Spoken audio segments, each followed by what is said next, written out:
안녕하세요. 주은숙입니다. 네, 오늘은 잃는 것에 대해서 이야기를 해보도록 하겠습니다. 제가 여러분께 질문을 먼저 한번 좀 드려볼게요. 최근에 혹시 뭔가 되게 소중한 무언가를 잃어본 적이 있으신가요?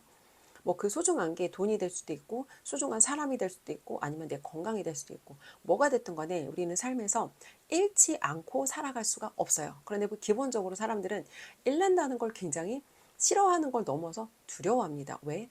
그걸 잃었을 때 내가 어떤 상태일지 스스로 예측할 수 없기 때문에 잃는다는 거에 대한 두려움이 상당히 커요. 그래서 얻는 것에 대해서는 굉장히 기쁘게 생각하지만 삶에서 잃는다는 거는 우리 삶의 한 부분이거든요.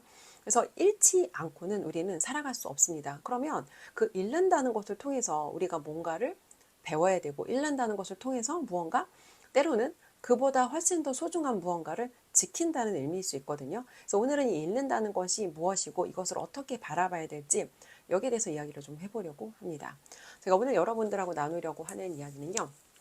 이 로스라고 하는 책의 저자가 말하는 메시지, 그리고 저의 개인적인 경험, 그리고 저희 멘토님과 어제 수업이 있는 날이었어요. 그래서 멘토님께서 나눠주신 내용을 제가 깨달은 내용을 함께 정리해서 나눠보도록 하겠습니다.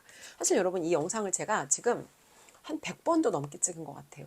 왜 그렇게 많이 찍었나 보면은 어제 제가 이 잃는다는 것의 개념에 대해서 굉장히 저는 여기에 경험과 어떤 저의 과거의 삶과 제가 이전에 놓치고 살았던 것과 이 여기에 대해서 뭔가 제가 표현하고 싶은 게 너무 많은데 이런 거예요. 잘 표현하고 싶을수록 오히려 표현하기 어려운 이런 아이러니에 대해서 여러분 혹시 좀 와닿으실지 모르겠어요. 뭔가 내가 더 잘하고 싶다고 해서 현실에 드러난 결과가 더 잘하게 되는 건 아니거든요. 이것처럼 우리가 무언가를 잃고 싶지 않다고 해서 그걸 내가 잃지 않을 수 있는 건 아니에요. 그러면 어떻게 우리가 잃는다는 것을 조금 더 지혜롭게 바라보고 어떻게 하면 우리가 잃는다는 것을 통해서 잃었지만 무언가를 얻을 수 있는 경험으로 전환시킬 수 있는지 이게 사실은 되게 중요하다는 거죠. 아까 제가 여러분 저도 최근에 뭔가를 잃었습니다. 저도 최근에 뭔가를 잃었고 무언가 잃었다는 그 어떤 객관적인 사실, 이 사실에 더해서 정서적으로 제가 그것을 잃었다는 그 감정 때문에 저 역시도 이 영상을 찍고 있는 지금도 굉장히 고통스러운 감정에 시시때때로 사실 빠져듭니다. 하지만 그럼에도 불구하고 제가 빠져나와서 영상을 찍는 이유는 이 고통스러운 감정에 빠져있는 것 자체는 사실 현실의 문제 해결과 아무 상관이 없습니다. 그리고 저처럼 분명히 지금 이 순간 제가 느끼는 그 사건에 대한 상실로 고통스러운 어떤 그 감정을 느끼고 있는 분들이 분명히 있을 거라고 생각을 해요. 그래서 그런 분들에게 도움이 되고자 고통스러운 제 문제에 빠져 있는 게 아니라 조금 더 생산적인 방향으로 행동을 전환하기 위해서 영상을 찍는 것도 있습니다. 저는 최근에 대한민국의 대통령을 잃었습니다. 윤석열이라는 사람을 잃었고 윤석열이라는 대통령을 잃었다는 이 사실이 저에게 굉장히 정서적으로 큰 고통을 주고 있는데요. 근데 여러분 똑같은 사건이잖아요. 윤석열의 파면, 윤석열 대통령의 파면. 그런데 모든 사람이 이 사건을 똑같은 관점으로 바라보지 않아요. 누군가는 대통령을 잃었다라고 생각을 하지만 다른 누군가는 새로운 대통령을 얻었다라고 생각을 합니다. 그리고 또 다른 누군가는 대한민국의 희망이 사라졌다라고 생각을 해요. 그런데 또 다른 누군가는 대한민국의 새로운 희망이 시작된다라고 생각을 합니다. 똑같은 사건에 대해서 모두가 똑같이 바라보지 않고 정서적으로 똑같이 느끼지 않아요. 심지어 윤석열 대통령을 잃었다라는 이 사건에 동의를 하고 여기서 정서적인 고통을 느낀다 할지라도 1부터 10점까지 사람마다 고통의 강도가 다 다르다는 거예요. 왜 다를까요? 사건을 바라보는 사람마다 관점이 달라요. 그리고 그 사건을 통해서 정서적으로 얼마만큼의 고통을 내가 느낄 것인지는 철저히 개인적인 선택의 영역이라는 거예요. 그래서 똑같은 사건을 통해서 모두가 다르게 똑같이 생각할 수 없고 다르게 바라보는 것이 당연하고 또 같은 고통을 느낀다 할지라도 고통의 강도마저도 다 다르다는 거. 이게 다 사실은 개인적인 내면화의 작업을 거쳤기 때문에 이렇게 다른 결과값이 드러난다는 거예요. 제가 아까 우리가 살면서 반드시 지켜야 되는 것, 그러니까 절대 잃지 말아야 하는 것이 있고요. 이 절대 잃지 말아야 하는 것을 위해서 반드시 잃어야 하는 것들이 있습니다. 자, 이게 무슨 얘기인지 다시 한번 풀어서 설명을 드려볼게요. 사람들의 삶에서 이제 주로 문제를 겪는 카테고리가 세 가지죠. 돈과 관계와 건강입니다. 돈과 관계와 건강, 이 세 가지 중에서 여러분은 가장 중요하다라고 생각하는 카테고리가 어떤 거예요? 대부분의 분들이 아마 이렇게 답할 거예요. 건강이 제일 중요해. 대부분의 사람들이 건강이 제일 중요하다라고 생각하고 인식하고 있지만 중요한 건 말이 아니라 그 사람들의 행동을 봐야 되거든요. 그러면 건강이 중요하다라고 본인들이 인식하고 주장하는 만큼 현실에서 건강을 위해서 어떤 선택을 하는지를 봐야 돼요. 이 사람들이 건강하게 식습관을 유지하고 있는지. 수면도 건강의 어떤 그런 한 지표로 되게 중요하거든요. 수면의 좋은 질을 유지하기 위해서 과연 좋은 수면, 어떤 시간이라든지 수면 패턴이라든지 수면의 질을 관리하고 있는지, 그리고 또 건강을 위해서 우리가 이제 일반적인 어떤 식단만으로는 건강에 필요한 것들이 다 채워지지 않기 때문에 뭔가 여기에 대해서 부족한 부분을 내가 챙겨서 먹고 있는지, 그리고 우리가 젊어서보다 이제 나이가 들어가면서 중요한 게 이 근육이거든요. 근육이 무너지면 이제 나이가 들면서 여러 가지 그런 불편들이나 어떤 질병들이 시작돼요. 그러면 어떤 그런 건강한 신체를 유지하기 위해서 내가 또 운동을 하고 있는지, 아니면 정신적인 건강을 유지하기 위해서 나에게 유해한 어떤 사람들이라든지 나에게 유해한 어떤 정보와 적절히 거리를 두고 살고 있는지, 이런 것들이 사실은 다 그 사람들이 건강을 얼마나 소중하게 관리하고 있는지에 대한 지표인데, 말로는 건강이 중요하대요. 근데 먹는 건 아무거나 막 주워 먹어요. 그리고 수면의 질이 되게 중요한데, 잘 때 뭔가 이제 스마트폰이라든지 이런 기기를 옆에 두고 잔다거나 수면의 질이 안 좋아요. 아니면 뭔가 건강하기 위해서 우리가 물도 되게 많이 챙겨 먹어야 되거든요. 근데 뭔가 물을 먹지 않는다거나 이런 짜잘짜잘한 많은 것들이 이제 건강을 중요하게 생각하나 중요하게 생각하지 않는가, 실제 그 사람 행동을 통해서 우리가 판단할 수 있다는 거예요.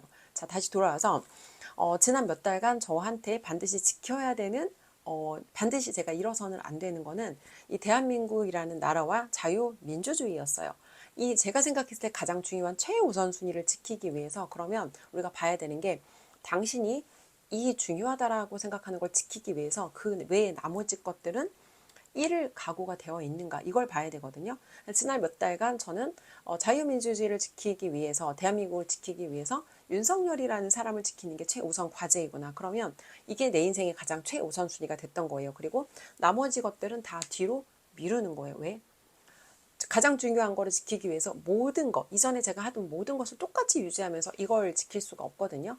예를 들어서 제가 당시에 이제 운동을 굉장히 집중해서 열심히 하던 시기였어요. 그리고 저는 개인적인 일로는 절대 운동을 빠지지 않아요. 근데 운동을 가지 않는 예외를 두는 딱 한 가지가 바로, 제가 뭔가 이제 시위를 한다거나 뭐 집회에 나간다거나 이런 우선순위가 들어왔을 때는 운동의 스케줄을 제가 기꺼이 내려놓을 수 있었어요. 어떻게 보면 장기적인 관점으로 보면 제 건강을 위해서 정말 중요한 어떤 건강을 지키는 어떤 그런 행위 중에 하나가 운동인데, 이 운동이 단기적으로 봐서 이 자유민주주의와 대한민국을 지키는 이 일을 위해서 이 운동이라는 게 조금 미뤄질 수도 있는 우선순위였던 거죠. 이것처럼 내가 중요하다라고 생각하고 인식하고 말하는 게 아니라 실제 그거를 내가 행동으로 지키는 행위를 하는지, 이게 사실은 되게 중요하다는 거예요.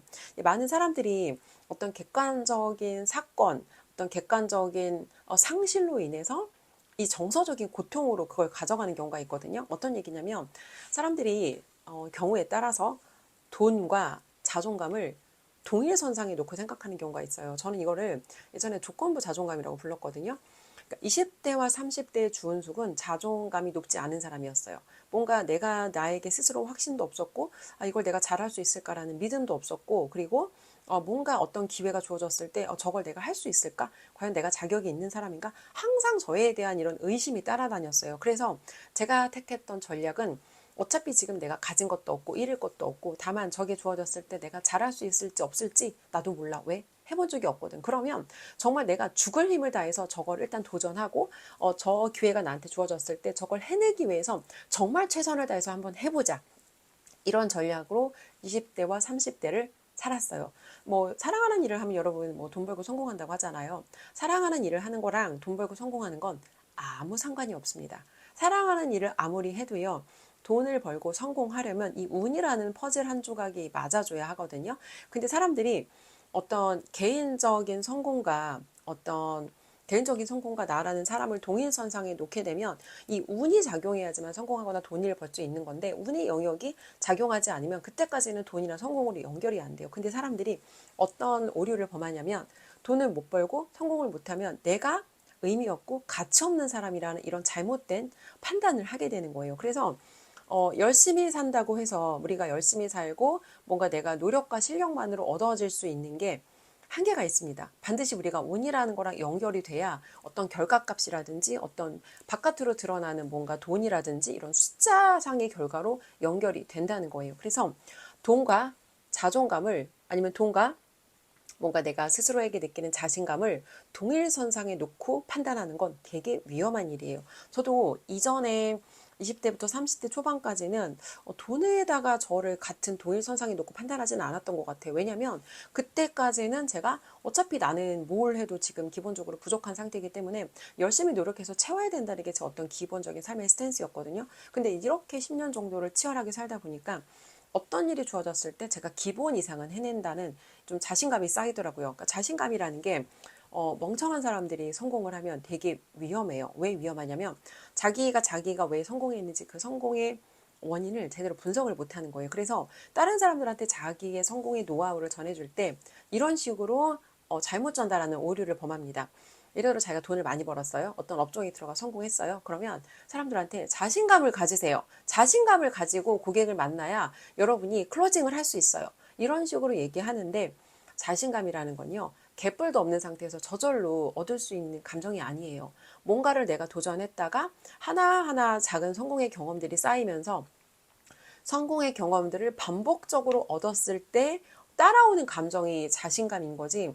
자신감이라는 감정을 내가 가지고 싶다. 내가 이거를 원한다. 내가 이거를 가질 거야 라고 구호를 외치거나 그걸 내가 원한다라고 생각한다고 해서 자연스럽게 그게 나한테 만들어지는 감정이 전혀 절대 아니라는 거예요. 근데 이거를 잘못해서 착각하면 자기가 이미 성공했고 자기는 돈을 벌었으니까 니들도 나처럼 자신감을 가져야 돈 벌고 성공할 수 있어. 그러니까 어떤 원인과 결과를 착각하는 거예요. 성공이라는 결과, 돈이라는 결과를 얻어서 따라오는 감정이 자신감인데 자신감이 있었기 때문에 나는 돈을 벌고 성공했다라고 이 거꾸로 이거를 잘못 해석하는 오류를 범하는 거예요. 그래서 관점이 없고 멍청한 사람이 성공하면 오히려 그 사람의 성공이 타인에게는 독이 될 수도 있다는 겁니다. 다시 돌아와서 제가 한때 저에 대해서 이제 그렇게 조건부 자존감을 가지고 살았어요. 근데 그때 당시에는 제가 그렇다라는 사실을 인식하지 못했습니다. 그런데 시간이 지나고 저희 멘토님과 연결이 되면서 과거의 저의 시간들을 하나하나 재해석하다 보니 왜 내가 일이 잘 되고 뭔가 사회적으로 뭔가 어떤 성취를 많이 이뤘을 때 내가 목표한 것들을 다 이루었을 때는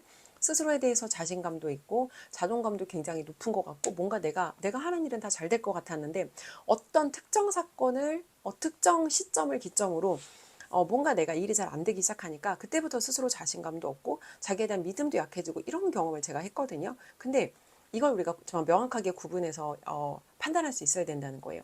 어떤 사람이 돈을 벌고 성공하고 외적으로 드러나는 결과를 얻기 위해서는 당연히 기본적으로 실력도 있어야 되고 노력도 해야 돼요. 근데 운이라는 퍼즐 하나가 맞아지지 않으면 절대로 이 사람은 외적으로 드러나는 돈, 성공 이런 거랑 연결이 안 된다는 거예요. 근데 이게 왜 위험하냐면 사람들이 이 책에서 그런 얘기 나오거든요. 자신의 성공을 개인화하는 순간 그게 되게 위험하다고 해요. 왜냐하면 분명히 내가 했던 과거의 성공에는 운이라는 영역이 작용했기 때문에 똑같은 걸 내가 반복한다고 해서 앞에서 얻었던 결과값을 똑같이 얻으리라는 보장이 없어요. 어떤 얘기냐면 제가 만 10년 동안 영어 학원을 운영했던 전직 학원장인데요.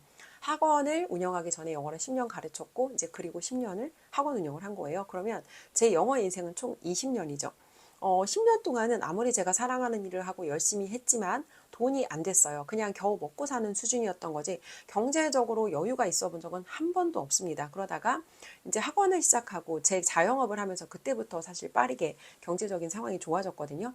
근데 저 역시도 제가 경제적인 상황이 좋아진 거에 대해서 내 실력과 노력의 결과다라고 착각하는 오류를 범했습니다. 이렇게 어떤 내가 얻은 결과값에 대해서 이것은 내 노력과 실력이 채워졌기 때문에 나온 결과다라는 이 인식론적 오류를 범했다는 거예요. 이게 왜 위험하냐면 제가 학원 7년 차까지는 굉장히 잘 됐어요. 항상 소개로 새로 이제 신규 원생이 거의 소개로 다 채워질 정도로 뭐 외부에 나가서 뭐 홍보하는 거 필요하지 않았고요. 그리고 이제 항상 대기 원생이 있을 정도로 항상 잘 됐어요. 7년 차까지 이렇게 학원이 잘 되고 7년 차에서 이제 8년 차 넘어갈 때 우연히 제가 학원을 이전하게 돼요. 어떤 개인적인 상황들이 생겨서 같은 건물 5층에서 4층으로 이전했습니다. 그리고 저는 제가 영어 교재 개발학을 전공했거든요. 제가 알고 있는 대한민국에서 이제 EFL 환경에서 아이들한테 가장 좋은 영어의 어떤 결과값을 만들어줄 수 있는 학습 프로그램, 학습 프랜차이즈에 가맹해서 쓰고 있었고 7년차까지 그렇게 해보니까 이제 이거보다 더 좋은 게 없나라고 저도 이제 외부의 눈을 좀 돌리게 됐어요. 그때 제가 쓰던 이전의 것보다 훨씬 더 좋은 프로그램을 찾았고 이제 그런 프로그램을 변경하기 위해서 여러 가지 뭐 제가 투자를 많이 했죠. 저는 돈도 썼고 실력과 경력도 충분히 쌓였고 이전에 앞에서 한 번 했던 한 번에 또 성공이 있기 때문에 하다가 같은 건물 5층에서 4층으로 내려가고 이제 위치가 달라지지 않았기 때문에 저는 이제 이전하면 더 좋은 일, 잘 될 일만 남았겠구나라고 생각을 했어요. 근데 어떤 일이 생겼냐면 이전하고 한 달 만에 여러분 한 달이 채 안 돼서 코로나라는 변수를 맞이하게 됩니다. 코로나라는 이 변수는요, 이거는 완전히 부의 블랙스완, 그러니까 뭐 내가 예상할 수 없는 하강 국면으로 저를 어떻게 보면 연결할 수 있는 그런 어떤 요인이었던 건데 이 코로나를 예측할 수 있는 사람은 아무도 없어요. 그럼 여러분 생각해 보세요.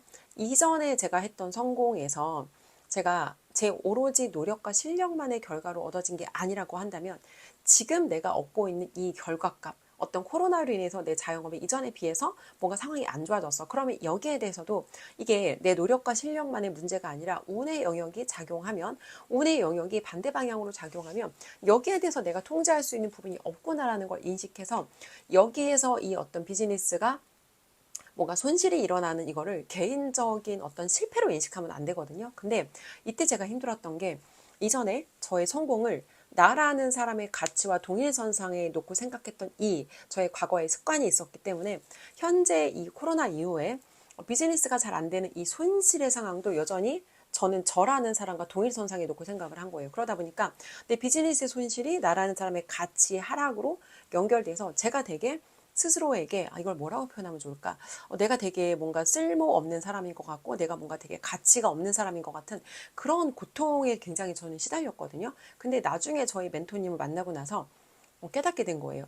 이전에 내가 했던 성공도 사실 성공이라고 말하기에는 뭐 작은 어떤 자영업의 그런 약간 잘 되는 그런 정도였지만 이제 그 성공조차도 이게 내가 내 실력과 노력의 결과라고 할 수 없고 운의 영역이 상당히 컸구나. 그러니까 이전에 제가 한 10년 정도 동안 10년이 조금 넘는 기간이었던 것 같아요. 뭔가 제가 계획하고 목표 세우는 것들은 정말 척척척척 제가 계획한 대로 다 이루어졌거든요. 그러니까 이 정도 기간을 뭔가 제가 하고자 이루고자 했던 것들을 다 이루고 나니까 제가 나는 내가 계획하고 목표하는 건 다 이루는 사람이야 라는 이런 인식론적 오만에 빠지게 되더라고요. 근데 그게 그 시간 동안 사실 다 계속해서 운이 좋았다는 거예요. 근데 그거를 인식하지 못했고 이제 이 코로나라는 변수를 만나면서 생각하지 못했던 이 변수와 이 변수에 제가 노출이 되는 순간 어떤 제 자영업장의 어떤 그런 손실, 매출의 하락이 일어나면서 이제 이거를 저는 저라는 사람의 가치와 같은 것으로 인식했다는 거예요. 이게 왜 그러냐면 사람들이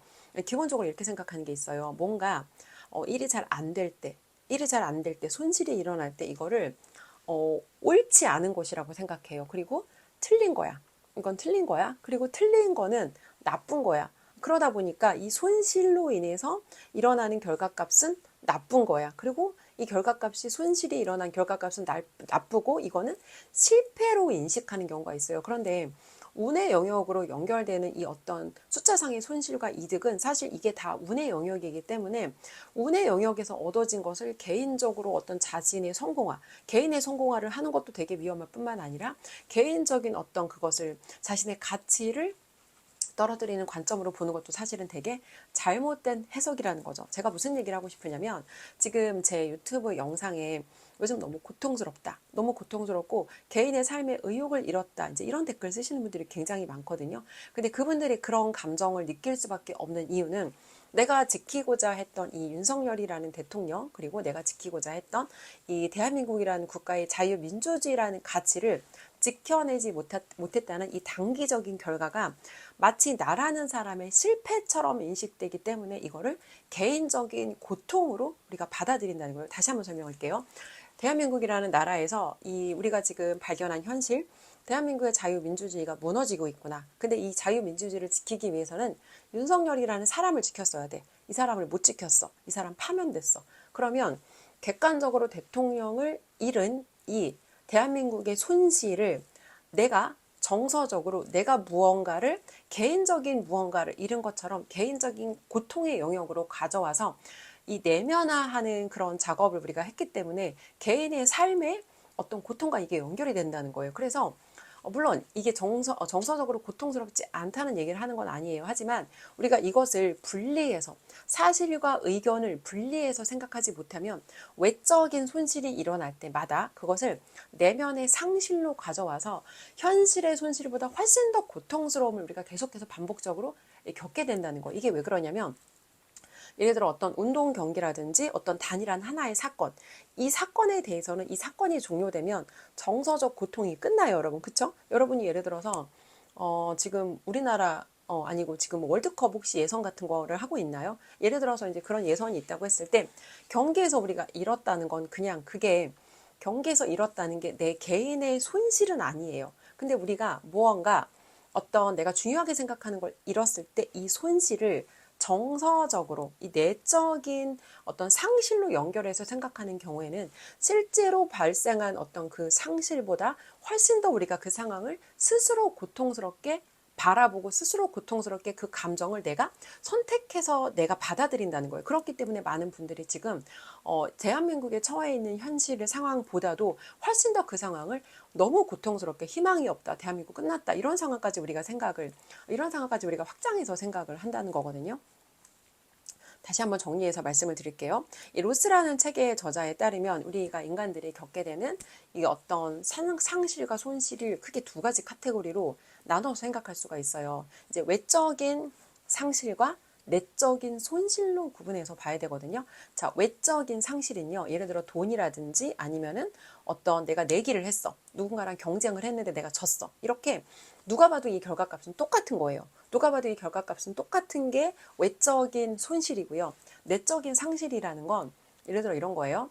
자제심이라든지 존경이라든지 아니면 사랑이라든지 어떤 내가 가지고 있는 고유한 정신이라든지 이 내적인 부분은 사람마다 이거를 다 똑같이 바라보지 않아요. 왜냐하면 개인화해서 그것을 개인적으로 내면화하는 작업을 거치기 때문에 사람마다 이것들의 가치가 동일하게 느껴지지 않는다는 거예요. 그런데 사람들이 이제 외적인 손실은 객관적인 손실이고 외적인 손실, 내적인 손실은 주관적인 손실인데 외적인 손실을 내적인 손실화 하기 때문에 이 두 가지를 잘 우리가 구분하지 못하기 때문에 혼란과 이로 인한 고통을 우리가 느끼게 된다는 거예요. 예를 들어 과거에 제가 했던 일의 성공을 주은숙이라는 사람의 가치가 높아지는 것으로 인식하고 일이 잘 안 될 때 어떤 일의 손실을 주은숙이라는 사람의 가치가 낮아지는 것으로 인식했는데 제일 위험한 게 여러분 돈하고 자존감 아니면 돈하고 자신감을 동일선상에 놓고 판단하는 게 제일 위험해요. 왜냐하면 앞에서도 제가 말씀을 드렸지만 돈을 번다는 것 아니면 뭔가 내가 사회적으로 성취를 이룬다는 건 어느 정도 운이 개입될 수밖에 없는 영역이에요. 한마디로 내가 통제할 수 없는 영역의 일이라는 거예요. 지금 마찬가지 여러분. 대한민국에서 우리가 지금 겪고 있는 이 상황도요. 내가 통제할 수 없는 외부의 상황인 거예요. 그런데 내가 통제할 수 없는 문제를 개인의 영역으로 가져와서 이것을 내 잘못이다라고 인식하는 순간 훨씬 더 우리가 이 감정적인 어떤 그런 구렁텅이에서 빠져나오기가 어려워진다는 거예요.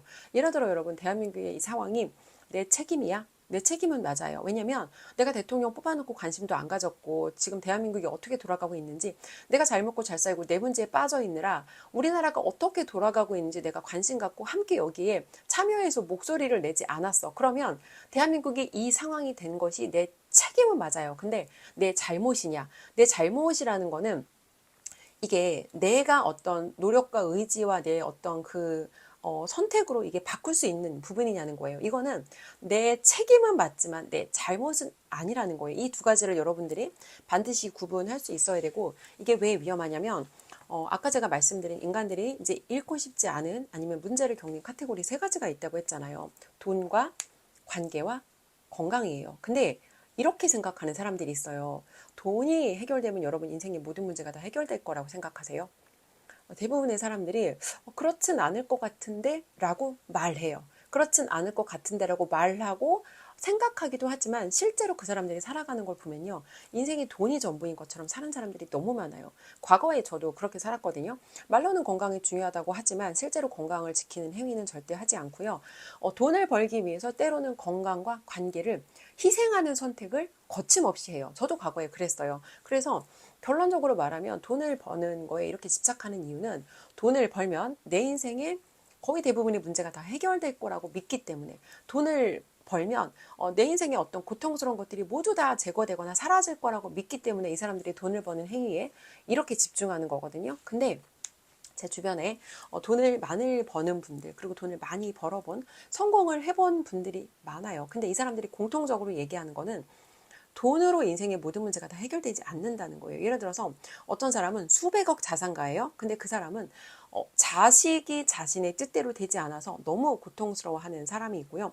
어떤 사람은 굉장히 많은 돈을 벌어요. 근데 돈을 버는 거 빼고 나머지 삶에서 이 사람은 행복을 느낄 수 있는 영역이 없어요. 가족과의 관계 안 좋아요. 그리고 심지어 본인 건강도 너무 안 좋아요. 근데 이 사람이 더 나은 삶을 살기 위해서는 이 가족과의 관계라든지 아니면 본인의 건강이라든지 이 돈을 제외한 나머지 영역에 사실은 개선이 필요한 거거든요. 근데 이 사람은 문제 진단을 잘못했어요. 더 많은 돈을 벌면 내가 그때 가족과 시간도 보낼 수 있고 더 많은 돈을 벌면 건강은 그때 가서 관리하면 되지라고 단순하게 생각하는 건데 인생에 여러분 어떤 거냐면 인생에서 일어나는 모든 일이 이 선형적이지 않거든요.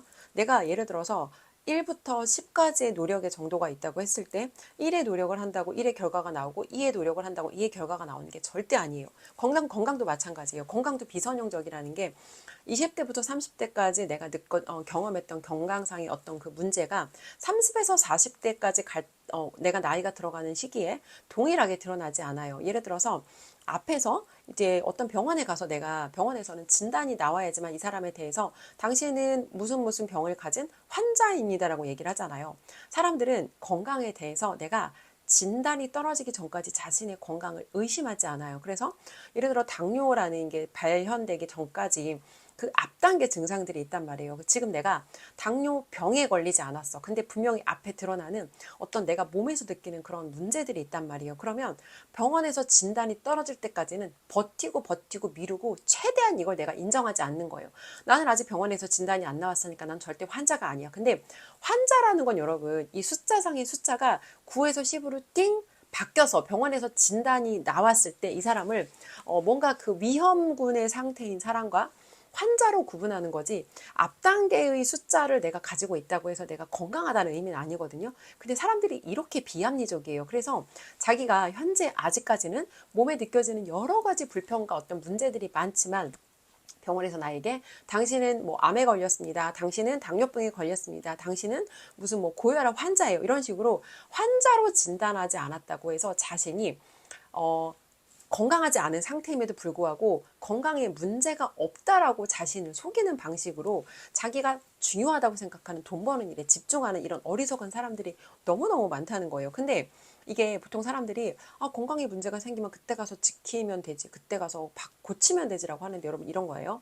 건강은요, 건강할 때 지키는 게 가장 싸게 먹힙니다. 건강을 잃으면 일단 이거를 바로잡기까지 너무 고통스러워요. 그러니까 돈 문제는 둘째 치고라도 내가 어떤 신체적으로 느껴야 되는 그런 고통의 정도가 이로 말할 수가 없습니다. 건강을 잃어보지 않은 사람들은 몰라요. 근데 한 번이라도 건강으로 인해서 뭔가 고통받아 본 적이 있는 사람들은 제 얘기를 굉장히 이해하실 수 있을 거예요. 자, 다시 돌아와서 돈을 벌면 인생이 달라질 거야. 돈을 벌면 인생이 더 좋아지겠지? 돈을 벌면 인생의 대부분의 문제들이 다 제거될 거야 라고 기대하시는데 돈을 벌면 인생의 대부분의 문제들이 불편이 제거되는 건 맞아요. 근데 돈을 벌고 나면 그때 알게 되는 게 있어요. 아, 세상에 돈으로 해결할 수 없는 문제들이 있구나.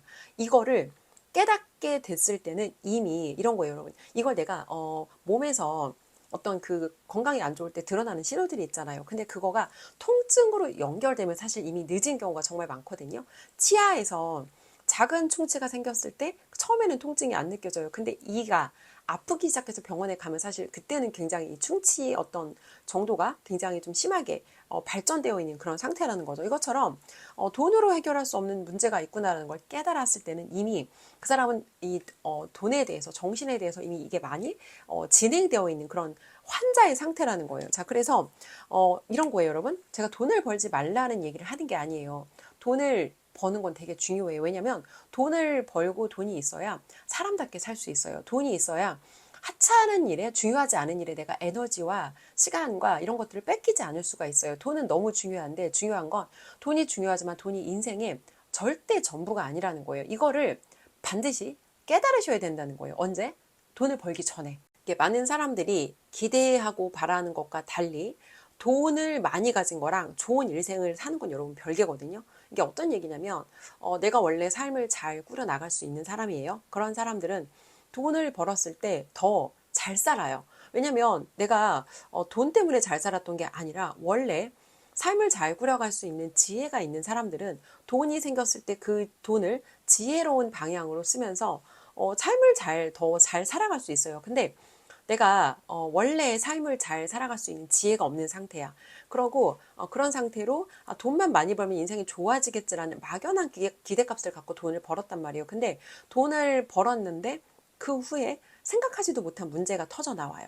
예를 들어서 뭐 남편과의 관계. 돈은 많이 벌었어. 수십억 자산가야. 근데 남편이 바람이 났어. 노래방 아가씨랑 바람이 나서 너는 너무 뚱뚱하고 너랑 더 이상 못 살겠대. 아니면 돈은 많이 벌었는데 아이가 뭔가 되게 정서적으로 문제가 생긴 거예요. 그래서 아이가 정서적으로 문제가 생겼는데 이 정서적으로 생긴 문제는 돈이 있다고 해서 내가 많은 돈을 때려 넣는다고 해서 아이에게 생긴 이 문제를 빠르게 바로잡을 수가 없다는 거예요. 이 문제를 해결하기 위해서는 돈뿐만 아니라 어마어마하게 많은 시간이 들 수 있다는 거예요. 이것처럼 돈을 버는 과정에 절대 놓쳐서는 안 되는 돈을 버는 과정에 돈이라는 거 하나를 내가 잃지 않기 위해서 기꺼이 내려놨던 것들을 돈을 벌고 나서 다시 되돌아보면 이것들을 다시 회복하기 위해서 엄청나게 많은 어떤 그런 고통이 따르거나 어떤 경우에는 이게 돈으로 여러분 해결이 안 되는 문제들이 있어요. 여러분 남편과 관계가 나쁜데 이 문제 돈으로 해결할 수 있나요? 사랑이 식어버렸어요. 신뢰가 깨졌어요.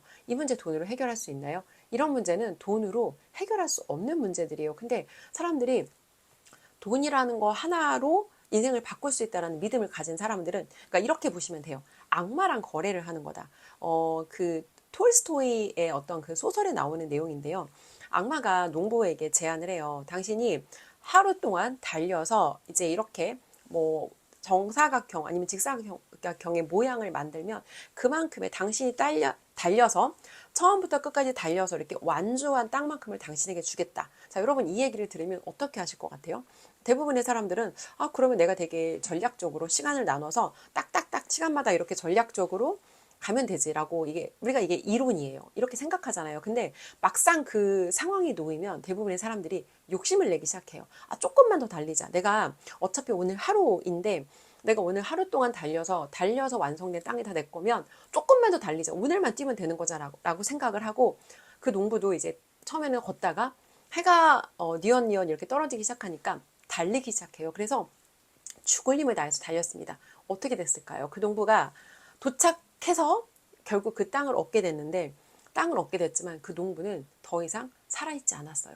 하루 종일 죽도록 달린 결과로 농부는 죽게 됐고 결론적으로 그 많은 땅을 악마와의 거래에서 얻었지만 그 사람이 실제로 자기가 사용할 수 있는 땅은 자기 무덤에 들어갈 딱 그만큼의 사이즈였다는 거예요. 그런데 인생에서 우리가 우리가 어차피 이 돈을 번다는 건 이 돈을 내가 다 내가 그 돈을 소유하지 못해요. 무슨 얘기냐면 그 돈을 벌었어도 내가 그 돈을 어딘가에 써야 돼요. 써야 되는 게 어떻게 보면 잃는다고 볼 수 있는 거죠. 자녀를 얻었지만 자녀를 얻은 대가로 자녀를 양육하기 위해서 자녀를 교육하기 위해서 우리가 그 돈을 잃을 수밖에 없어요. 아니면 내가 뭔가 소중한 것들을 지키기 위해서 내가 힘들게 번 돈을 어느 순간에는 내가 잃을 수밖에 없어요. 예를 들어서 가족의 건강에 문제가 생겼어요. 그러면 이 돈이 나한테 너무 소중하지만 아니면 내 건강에 문제가 생겼어요. 그러면 내가 정말 힘들게 번 돈인데 이 돈을 나는 돈을 지켜야 되니까 내 건강을 회복하는 데 이 돈을 쓰지 않겠어라고 이야기하고 그 돈을 지키고 건강을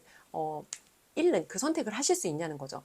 언젠가 우리가 또 다른 무언가를 얻기 위해서는 우리가 이미 가지고 있는 하나를 잃지 않고는 새로운 무언가를 얻을 수가 없다는 거예요. 근데 사람들이 이렇게 생각하지 않아요. 잃는다는 거를 인생의 한 부분이고 어떤 이제 잃는다는 거, 손실이라는 건 이 책에서, 이 로스라는 책에서는 비즈니스의 한 부분이다라고 이야기를 하거든요. 그것처럼 인간이 삶에서 얻는 것도 있지만 이 얻는 것을 새로운 무언가를 얻기 위해서 기존에 있던 무언가를 잃어야 되는 이런 순간이 온다는 거예요. 어떤 거냐면 예를 들어서 제가 만 10년 동안 영어 학원 운영했던 학원장이에요. 학원에서 제가 10년 동안 다양한 실험을 하면서 이걸 깨달았어요. 10년 전에 내가 갖고 있던 믿음이 지금 이 시대에 맞지 않는다. 예를 들어서 사람들이 인생에서 이제 삶이 어려워지는 여러 가지 이유가 있는데 과거의 믿음을 그대로 고수하기 때문에 과거의 믿음이 현재의 알고리즘으로 연결이 안 되는데 나는 옛날의 과거 성공만 붙잡고 있는 거예요. 그러니까 이런 거예요. 10년 전에 조은숙한테 너가 세상에서 제일 잘할 수 있는 일이 뭐야? 라고 누군가 묻는다면 저는 아이들에게 영어를 가르치고 영어를 통해서 아이들이 어떤 자기가 원하는 삶을 찾아가도록 도와주는 게 제가 할 수 있는 가장 의미 있고 가치 있고 또 제가 잘할 수 있는 일이었어요. 근데 10년이라는 시간 동안 세상이 너무 바뀌었어요. 무엇보다도 주은숙이라는 사람이 바뀌었고요. 세상이 바뀌었어요. 그래서 예전에는 제가 아이들에게 가르치고자 했던 영어라는 거, 제가 아이들에게 주고자 했던 이 공부라는 것의 가치는 제가 성공했던 과거의 성공 방식이었어요. 제가 자라던 시기만 해도 어느 정도 이제 공부를 해서 뭐 학위를 얻는다거나 뭔가 그런 학위라든지 이런 것들이 세상과 거래할 수 있는 그런 시대였어요. 학위가 뭔가 어떤 경제적인 성취로 일정 수준까지는 연결돼서 중산층까지는 뭐 내가 진짜 억만장자는 아니더라도 중산층까지는 갈 수 있었어요. 근데 어느 순간 제가 그걸 깨달았어요. 세상이 바뀌었고 학위로 보장되는 게 아무것도 없구나. 예를 들어서 제가 대학원을 졸업해서 회사에 입사했는데 가장 많이 했던 일이 어떤 건 줄 아세요, 여러분? 저는 제가 이 영어 교육에 관련된 교재 개발 이런 거를 공부했으니까 뭔가 회사에 가면 이제 그런 업무를 바로 할 거라고 생각했는데 영어 교육 회사의 교육팀에 들어갔어요. 제가 첫 해에 가장 많이 했던 거 기한이라고 하거든요. 문서 작업하는 거. 뭐 이러이러한 거를 위해서 이렇게 비용을 제가 지출하겠습니다. 이런 기한 작성하는 거 그리고 실제로 이제 기한이 집행이 됐어요. 그러면은 교육이 돌아가잖아요. 그럼 교육을 돌아가게 하기 위해서 누군가는 현장에 나가서 막 진행하는 일을 해야 된단 말이에요. 한마디로 머리 쓰는 일이 아니라 몸 쓰는 일을 제가 제일 많이 했어요. 그리고 또 많이 했던 게 이제 팀에서 돈을 쓰잖아요. 그러면 이제 비용을 정산이라는 걸 해야 돼요. 개인이 일단 돈을 쓴 다음에 회사에서 이제 그 비용을 지급받는 정산이라는 방식을 이제 또 하게 되는 건데 영수증을 풀로 붙여서 이제 제출을 막 하고 그런 페이퍼 작업을 하는 건데 영수증을 수천만 원까지 저는 붙여봤어요. 거의 막 이 억 단위 가까운 수준으로 개인이 쓴 영수증을 풀을 발라서 종이에 붙이고 있으면 여러분 이런 생각이 들어요. 나는 누구고 여긴 어디지? 나는 무엇을 위해 이런 일을 하고 있는 사람인가? 제 인생에서 가장 많은 어떤 지식의 발전과 성장이 있었지만 제 인생에서 가장 스스로 쓸모없고 하찮다라고 생각되었던 시기가 바로 제가 대학원을 졸업하고 제가 꿈에 그리던 회사에 입사했을 때였어요. 이것처럼 우리가 뭔가를 하나를 얻으면 우리는 이 하나를 얻었으니까 이것으로 인해서 내가 막 기대하고 예상하는 일들이 막 찬란하게 무지갯빛으로 막 꽃게처럼 내 앞에 펼쳐질 거라고 생각하잖아요. 절대 현실이 그렇게 기능하지 않는다는 거예요. 근데 사람들은 마치 제가 학위 하나를 얻으면 뭔가 이제부터 내 인생 앞에 꽃길만 펼쳐지고 더 이상 이제 고생길은 없겠지라고 이런 말도 안 되는 희망 넘은 망상을 가졌던 것처럼 많은 사람들이 각자 자신만의 어떤 희망 넘은 망상을 가지고 있다는 거. 근데 현실은 절대 그렇게 기능하지 않는다는 거. 그래서 여러분 이런 거예요. 돈이 자존감이 되는 순간 우리는 악마와의 거래를 시작하게 되는데 악마와 거래를 시작하는 사람들은요. 이것이 나를 구원할 거다 믿어요. 그러니까 사람마다 그 믿음 체계가 다르잖아요. 어떤 사람들은 뭐 하나님께서 이제 우리가 믿기만 하면 믿음의 대가로 우리가 뭐 자유를 얻는다거나 뭐 구원을 얻는다거나 이런 믿음을 가지고 있는 사람들도 있는데 돈이 나를 구원할 거다라고 믿는 사람들은 악마와의 거래가 시작되고 이 사람들은 돈에 쫓기거나 돈에 쫓긴다는 건 결국 일에 쫓긴다는 거죠. 그래서 아무리 많은 돈을 벌어도 계속해서 사실은 이 공허할 수밖에 없는 삶을 살 수밖에 없어요. 무슨 얘기냐면 돈이 이 사람이 행복할 수 있는 진짜 그 어떤 핵심 요소가 아닌데 돈이 나를 행복하게 할 수 있는 키라고 생각하는 거예요. 돈이 더 많아지면 내가 더 진짜 행복해질 수 있다는 이 잘못된 믿음을 붙들기 때문에 계속해서 힘들고 공허하고 이 불안함과 공허함과 두려움 사이를 계속해서 널뛸 수밖에 없는 그런 삶을 살 수밖에 없다는 거예요. 자, 돈으로 이제 이런 사람들이 영원히 그럼 깨달음을 얻지 못하냐? 아니에요. 이 사람들도 어느 특정 시점에 어떤 특정 사건을 계기로 깨닫게 되는 순간이 와요. 저도 미친 듯이 정말 저는 여러 가지를 쫓았는데 돈을 쫓기도 했고 저는 명예를 쫓기도 했어요. 결론적으로 돈과 명예를 한 번에 쫓던 이 동시에 쫓던 시기가 제 인생에 있었거든요. 학원을 시작해서 학원이 가장 잘 되던 시기에 그때 마침 저한테 이제 악마의 거래가 들어왔어요. 대학에서 이제 이전에는 외래 교수로 비교적 크게 부담이 없던 그런 강의를 하고 있던 형태였는데 겸임 교수로 제안이 들어와요. 그러면서 저는 사실 평생 이 대학에서 강의하는 게 저희 어떤 꿈 중에 하나였거든요. 근데 외래 교수로 제가 이 강의를 시작했던 것도 사실은 굉장히 운이었어요. 이거 진짜 운의 영역이었어요. 근데 이에 더해서 겸임 교수로 어떤 그 제안이 들어오니까 여기서 제가 또 착각을 해요. 아, 내가 그동안 열심히 살았고 내가 이제 실력과 노력이 또 갖춰지니까 나한테 이런 기회가 오는구나. 그래서 저는 이거를 기회다라고 생각하고 잡아서 학원이 가장 잘 나가던 시기에 학원과 대학 강의를 병행하는데 그때 제가 건강을 잃게 돼요. 똑같은 음식을 먹었거든요, 가족들하고. 근데 저 혼자 쓰러졌어요. 장염으로 쓰러져서 병원에 열흘 넘게 제가 입원을 하고 위아래로 정말 피를 쏟으면서 그 내시경을 했는데 비포 애프터 내시경을 해서 이 내시경이 완벽하게 회복이 되어야지만 퇴원을 시켜주시더라고요. 이 상태로 나가면 분명히 재발해서 다시 실려 들어온다. 근데 제가 열흘이 넘는 시간 동안 병원에 입원해 있으면서 그러니까 정말 마음이 정말 그때 불편했거든요. 왜냐하면 저는 수업을 하는 원장이 아니었어요. 제가 하는 일이라고는 원장실에 앉아서 CCTV 보면서 이제 각 교실이 잘 돌아가고 있는지, 그리고 아이들 중에 오늘 학원에서 표정이 안 좋아서 나가는 아이들은 없는지, 그러니까 뭔가를 전체를 모니터링 하는 게 제 일이었는데 병원에 누워 있으니까 그런 걸 할 수가 없어요. 그리고 여러분, 인간이 고통이 너무 심하잖아요. 다른 걸 할 수 있는 걱정할 수 있는 여유조차가 사실은 생기지 않아요. 그래서 처음에 한 사나흘 정도는 진짜 너무 아파서 진통제를 맞고 계속 잠만 zas어요. 그러다가 조금 이제 이게 회복이 되니까 너무 걱정이 되는 거예요. 지금 강의도 빨리 찍어야 되고 강의도 가서 빨리 해야 되고 그리고 학원에 가서 이제 막 뭔가 이제 막 되게 걱정스러운 그런 상황이었는데 제가 그때 그걸 깨닫게 돼요. 학원에 제가 없었잖아요. 제가 퇴원하고 돌아갔더니 선생님들이 상담 리스트를 이렇게 받아놓으신 거예요. 내가 없어도 이 공간이 돌아갈 수 있는데 나는 그동안 왜 이렇게 이 공간에 집착했던 걸까? 그리고 예를 들어서 제가 뭐 장염이었게 망정이지 막 그 상태에서 더 나쁜 질병이었다고 한번 가정을 해볼게요. 근데 그때 제가 장염만 걸렸던 게 아니라 스트레스의 나이로, 여러분 혹시 이명이라고 아세요? 이명? 귀에서 소리가 들려요.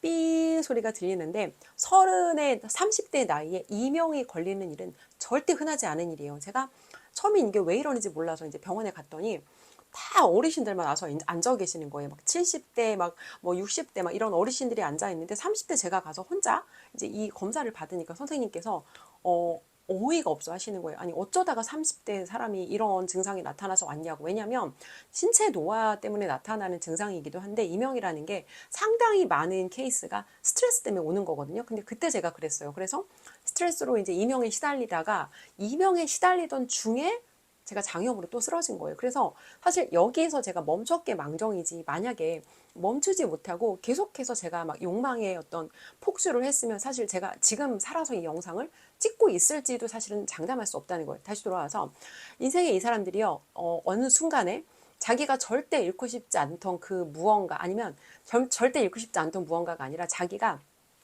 잃고 싶지 않던 무언가를 지키기 위해서 중요한 무언가를 잃는 순간이 와요. 저처럼 건강을 잃는다거나 아니면 가족을 잃는다거나 뭐 사랑하는 남편이 바람이 나서 떠났다거나 아니면 아이한테 문제가 생겼다거나 이 중요하지 않은 하나를 붙들기 위해서 나머지 것을 내가 기꺼이 잃는 선택을 계속해서 그동안 하다가 다만 자기가 인식하지 못하는 거예요. 내가 중요한 거를 지키지 못하고 중요하지 않은 거를 붙들고 있구나를 인식하지 못하고 있다가 이 중요한 거를, 진짜 중요한 거를 잃는 순간이 되면 이 사람들이 깨닫게 돼요. 근데 이때 어떤 반응을 보이냐면 이제 이거는 죽음과 죽어감이라는 책에서 나오는 내적 상실의 5단계거든요. 엘리자베스 퀴블로라고 이제 이 분은 죽어가는 환자들을 뭐 한 200명 이상 인터뷰를 하고 사람들이 죽음을 받아들일 때 어떤 모습을 보이는가, 이제 이거를 분석해서 5단계를 이제 도출하신 건데, 죽음과 죽어감에 나오는 내적 상실의 5단계인데 인간이 무언가 잃을 때, 그러니까 생명을 잃는 것뿐만 아니라 무언가 자기가 되게 중요하다고 생각했던 것을 잃을 때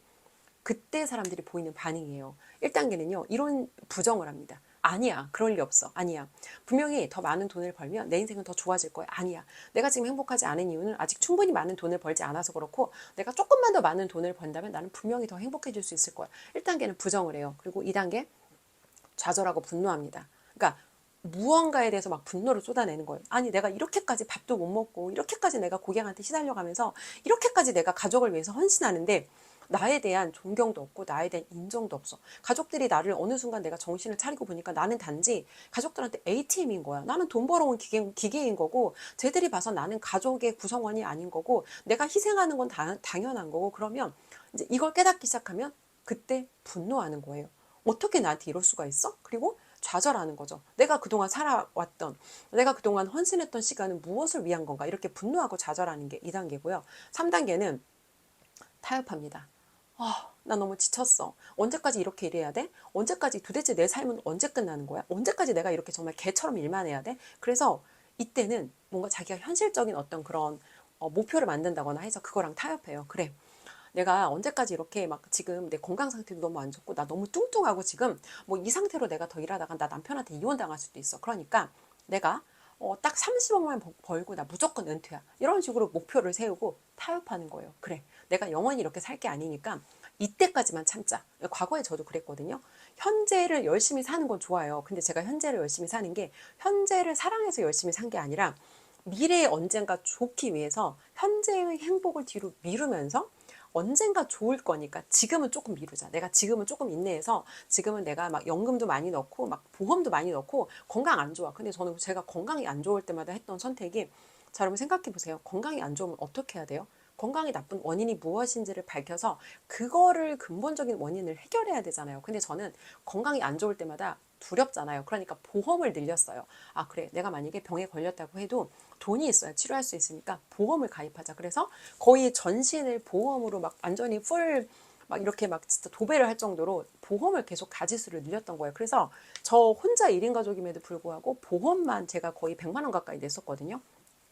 다시 돌아와서 이제 이것처럼 목표를 정하는 거야. 그래, 나 이 연금만 다 부으면 그때부터 나 정말 그때부터 이제 행복할 수 있어. 근데 절대 그렇지 않다는 거예요. 제가 그때 연금을 수백만 원 냈거든요. 연금과 보험을 수백만 원씩 냈는데 그때 당시에 어떤 화폐 가치로는 연금과 보험을 그 정도 돈을 내는 게 저한테는 되게 숨막혔어요. 근데 시간이 20년, 30년이 지나서 그 시점에 그 돈이 과연 제가 그렇게 허리띠를 졸라 매고 현실의 어떤 행복과 기쁨을 모두 뒤로 미루면서 현재를 희생해야 할 만큼 그렇게까지 이 그때의 가치와 미래 시대의 가치가 과연 동의를 하겠냐는 거죠. 근데 사람들은 현실에 내가 너무 힘들면 이런 식으로 자신만의 타협점을 만들어서 타협한다는 거예요. 그리고 4단계 우울합니다. 너무 힘들다. 잠도 못 자고 막 살은 점점 더 찌고 아무리 돈을 벌어도 행복하지 않네. 이제 이때는 계속 우울한 거예요. 누가 뭐라고 말하면 막 자꾸 화가 나고 막 분노가 차오르고 뭔가 이때는 자기가 사실은 내가 이렇게까지 열심히 살고 이렇게까지 열심히 돈을 벌었던 게 나만 위해서 그런 거 아니야. 내 가족을 위해서 그랬는데 주변 사람들한테 인정도 없고 그로 인한 감사도 없고 그로 인한 뭔가 내가 사람들이 내가 뭔가 이렇게까지 애를 썼는데 그거에 대한 인정과 감사와 존경이 없다 보니까 너무 우울한 거예요. 그리고 이제 이런 외적인 어떤 결과값이 내가 그럼 되게 의미 없고 가치 없고 쓸모 없는 사람인가? 이제 이런 식으로 정서적으로 또 연결이 돼서 이 우울한 상태에 계속 시달린다는 거예요. 자, 그리고 마지막인데요. 수용하는 단계에 이르게 됩니다. 수용이라는 건 받아들이는 거죠. 아, 그래. 내가 지금 이런 문제가 생겼어. 나한테 그동안 내가 돈 버느라고 건강을 돌보지 않아서 나한테 지금 이런 문제가 생겼어. 그러니까 마지막 단계, 결국 우리가 문제를 해결하기 위해서는 앞에 1, 2, 4단계를 빠르게 거쳐서 결국 수용을 해야지 현실적인 내가 문제 해결을 할 수 있거든요. 예를 들어 내가 만약에 살 날이 얼마 안 남았어. 그렇다고 하면은 지금 내가 남은 시간을 어떻게 보낼 것인지, 그리고 내가 지금 내 주변에 있는 것들, 어떤 이런 것들은 어떻게 내가 또 남겨놓고 떠날 것인지, 여기에 대해서 내가 수용을 해야지만 현실적으로 문제를 해결하거나 대안을 찾는 일에 집중할 수가 있다는 거예요. 그런데 우리는 인간은 되게 어리석어요. 되게 비합리적이고 내가 이거를 인정하지 않는다고 해서 현실이 어떻게 기능하는지를 아는 사람은 빠르게 수용을 할 수 있어요. 그러니까 현실이 어떻게 기능하는지를 알아도 물론 정서적인 고통은 있거든요. 하지만 그럼에도 불구하고 지금 사실 대한민국이라는 나라에서 조기 대선을 거쳐서 제가 원하지 않던 이재명이라는 사람이 대통령 당선자로 새로운 지금 대통령으로 대통령 행세를 하고 있죠. 근데 사실 저는 제가 대한민국을 지키는 일을 하면서 오늘까지 오는 동안 이 5단계를 계속해서 사실은 저도 반복을 했어요. 윤석열 대통령께서 파면이라는 결정을 맞이하셨을 때 인정할 수 없었어요. 그리고 여기에 대해서 굉장히 좌절하고 분노했고 또 현실적으로 그럼 좋아. 이제 윤석열 대통령 지키지 못했으니까 그러면 이번 대선에 한번 희망을 걸어보자. 또 이제 현실적으로 저랑 타협을 하는 거죠. 그리고 대선에서 제가 원하지 않던 결과가 나왔어. 그 전에도 되게 디테일한 작은 일들 있잖아요. 그러니까 이 제가 지켜내지 못한 현실을 저의 실패로 인식하고 이로 인해서 제가 정서적인 어떤 그 고통 상태에 계속해서 반복적으로 빠져든다는 걸 제가 인식을 한 거예요. 그럼 현실적으로 어떻게 해야 되냐? 현실에서 발생한 어떤 이 상황, 그럼 내가 이 현실을 바꿀 수 있어? 그럼 내가 바꿀 수 없어. 그리고 그럼 앞으로 대한민국이 어떻게 될 것 같아? 대한민국은 좌파가 정권을 잡으면 좌파들은 무조건 이제 재원을 확보하는 거에 대책 없이 뭔가 국민들한테 무조건 퍼주자는 식인데 결론적으로 여러분 이런 거예요. 앞으로 남기고 뒤로 미치는 이런 식인 거거든요. 무슨 얘기냐면 국민들한테 풀었어요. 내가 뭔가 풀었어요. 코로나 지원금 풀었어요. 그럼 그 결과 어떻게 돼요? 물가가 엄청나게 올라가요. 국민들한테. 그리고 뭔가 복지를 늘린다는 거는 국가가 뭔가 실제적으로 이득이 발생해서 이 이득을 기반으로 해서 나누는 형태가 아니라 새로운 돈을 찍어낸다거나 아니면 미래 세대의 빚을 땡겨서 나눠주는, 한마디로 이 남의 돈으로 표장사하는 거죠. 이런 방식으로는 건강하게 이 국가가 지속될 수 없다는 거예요. 그럼 현실적으로 생각했을 때 앞으로 대한민국은 점점 더 어려워지겠구나. 그러면 여기서 내가 할 수 있는 일이 뭐가 있지? 현실적으로 내가 할 수 있는 일은 개인적으로 여러분이 여러분의 역량을 강화하고 여러분의 개인 파워를 높이는 방법밖에 없어요. 어떻게 이 대한민국이라는 나라가 바뀐다 해도 그 안에서 내가 생존할 수 있는 방법은 여러분 자체가 이 여러분이 하고 있는 업계 최고가 되거나 여러분이 하고 있는 여러분 동네에서 최고의 어떤 사람이 되어서 최고의 아니면 자영업장이 되어서 아니면 최고의 어떤 기업이 되어서 여러분이 스스로 생존할 수 있는 생존해야 된다는 거예요. 근데 사람들이 자꾸 정서적으로 이제 이런 것에 빠져들다 보면은 개인의 삶의 영역까지 이런 것들이 나쁜 영향을 주게 돼요. 예를 들어서 여러분이 정서적으로 낙담되어 있다고 내가 정말 뭐 식음을 전폐하고 뭔가 내가 이런 부정적인 감정 상태에 빠져 있다고 하는 건 굉장히 사실은 이 개인적인 손실일 뿐만 아니라 국가적인 손실이거든요. 여러분 대한민국에 자원이 뭐가 있어요? 대한민국은 인적 자원밖에 없는 나라예요. 그러면 대한민국에서 결국 개인 한 사람 한 사람이 무너진다는 건 이 기업이 무너진다는 얘기고 개인이 무너진다는 건 가정이 무너진다는 거고 가정이 무너지는 건 기업이 무너진다는 거고 기업이 무너진다는 건 국가가 무너진다는 거예요. 근데 좌파 정권이 집권을 하면 되게 위험한 이유는 자꾸 국가에서 풀어요. 그러다 보면 국민들이 열심히 일할 이유가 사라지는 거예요. 왜? 국가에서 조금만 일해. 4일만 일해. 그리고 우리가 너희들한테 다 나눠줄게. 그럼 이 사람들이 결론적으로 그런 것을 통해서 내가 개인의 어떤 개인 역량이 약화되고요. 그리고 열심히 할 동력이 사라져요. 국가가 주도적으로 뭔가를 한다는 건 개인의 힘을 약하게 만든다는 거거든요. 이렇게 생각하시면 돼요. 여러분께서 부모인데 자녀의 삶에 개입하면 개입할수록 자녀들은 프레즈를 해줄 수밖에 없어요. 그럼 결론적으로 다시 돌아와서 이 대한민국의 상황에서 그럼 어떤 선택을 할 수 있는지 한번 생각을 해보자는 거예요.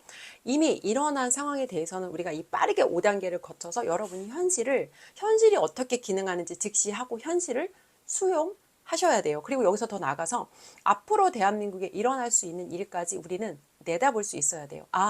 돈을 많이 풀겠구나. 돈을 찍어내겠구나. 그러면 돈의 가치가 하락되겠구나. 그러면 여기에 대비해서 나는 내가 가지고 있는 어떤 자산의 포트폴리오는 어떻게 배치할 것이고 그리고 내 개인 파워를 높이기 위해서 나는 어떻게 할 것인가. 그리고 대한민국이라는 나라가 최악의 경우에 내가 할 수 있는 선택지는 무엇인지까지 우리가 현실을 직시하고 바라볼 수 있어야 된다는 거예요. 대한민국이라는 나라는 여러분 그동안 되게 안락한 삶을 살았어요. 사실 국가가 제공하는 여러 가지 편리성 그리고 여러분 솔직히 이 자유민주주의 누리기 위해서 여러분이 싸우셨어요. 이거 우리가 만든 자유민주주의 아니에요. 서양의 다른 나라들을 보면요. 이 자유 하나를 얻기 위해서 여성이 투표에 참여하는 참정권 하나를 얻기 위해서 굉장히 많은 사람들이 피를 흘렸고 굉장히 많은 사람들이 목숨을 내던지면서 싸워서 얻은 자유민주주의를요. 대한민국이라는 나라는 너무 쉽게 거저 얻었어요. 그렇기 때문에 국민들 반이 좀 안 되는 국민들이 지금 대한민국에서 일어나고 있는 이 상황에 대해 기뻐하는 이유는 자기들이 누리는 자유가 자기들이 노력해서 얻은 자유가 아니기 때문에 그 사람들은 이 자유가 얼마나 소중한지 모르는 거예요. 그래서 앞으로도 우리가 여전히 이 자유민주주의, 대한민국이라는 나라가 제공하는 이 혜택을 누리고자 한다면 우리는 사실 지금부터 새로운 대가 지불이 필요하다는 거예요. 제가 대한민국의 미래에 대해서 예언을 하겠습니다. 여러분, 앞으로 뭘 상상하셔도요. 대한민국이란 나라는 힘들어요. 앞으로 이전에 여러분이 살았던, 여러분이 이전에 누렸던 그 안락함과 편리성을 여러분이 기대한다면 여기에서 여러분의 삶은 점점 더 고통스러워질 거예요. 그렇기 때문에 안락한 현실을 여러분이 기대하는 건 굉장히 사실 어리석고 멍청한 일이에요. 그 안락함을 기대하기보다는 대한민국에 어떤 상황이 온다 해도 놀랍지 않아요. 더 이상 여러분 여기에 대해서 더 놀라시거나 뭐 당황하시거나 하면 안 돼요. 그냥 우리가 이 대한민국이 지금 기울어진 이 상황에서 어떤 일이 일어나도 놀랍고 당황스럽지 않고 이 혼란에 대해서, 이 무질서에 대해서, 이 불확실성과 이 예측할 수 없는, 하루하루를 내다볼 수 없는 이 예측할 수 없는 이 환경 속에서 여러분이 스스로 생존할 수 있어야 되는데 여러분이 그러지면 여러분이 강해지는 수밖에 없어요. 어떤 외부의 변동성과 혼란이 들어와도 정서적으로 절대 무너지지 않고 어떻게든 내가 살아내는 걸 목표로, 어떻게든 여러분이 생존하는 걸 목표로 현재 우리가 처한 이 상황을 그냥 수용하면서 이 안에서 여러분이 현실적으로 할 수 있는 일을 하고, 그리고 어쩌면 여러분하고 저한테 뭔가를 위해서 결단해야 되는 순간이 올 수 있어요. 그때 우리가 어떤 선택을 할 수 있는지, 내가 용기 있는 선택을 할 수 있는 사람이 될 수 있도록 여러분이 지금은 여러분이 우리가 지금 처한 상황이 고통스러워하기보다는 빨리 빠져나와서 개인 파워를 높이고 여러분이 여러분 일에 더 집중하고 어떤 외부의 환경이 닥치더라도 여러분이 생존할 수 있는 안티프레즈란 사람이 되는 게 결론적으로 지금 이 시기에 대한민국에서 여러분하고 제가 현명하게 살아내는 생존 전략이다라는 말씀 드리면서 오늘은 인생에서 우리가 잃는 것, 그리고 잃는 것에 대해서 이야기했는데요. 삶에서 우리가 반드시 잃어야 하는 것, 그리고 절대 잃어서는 안 되는 것. 이 두 가지를 현명하게 구분하고 여러분이 반드시 잃어서는, 절대 잃어서는 안 되는 그것을 지키기 위해서 나머지 중요하지 않은 것들은 기꺼이 여러분이 포기하고 내려놓고 잃는 선택을 할 수 있는 그런 지혜로운 여러분들 되시길 바라며 오늘 영상 마치겠습니다.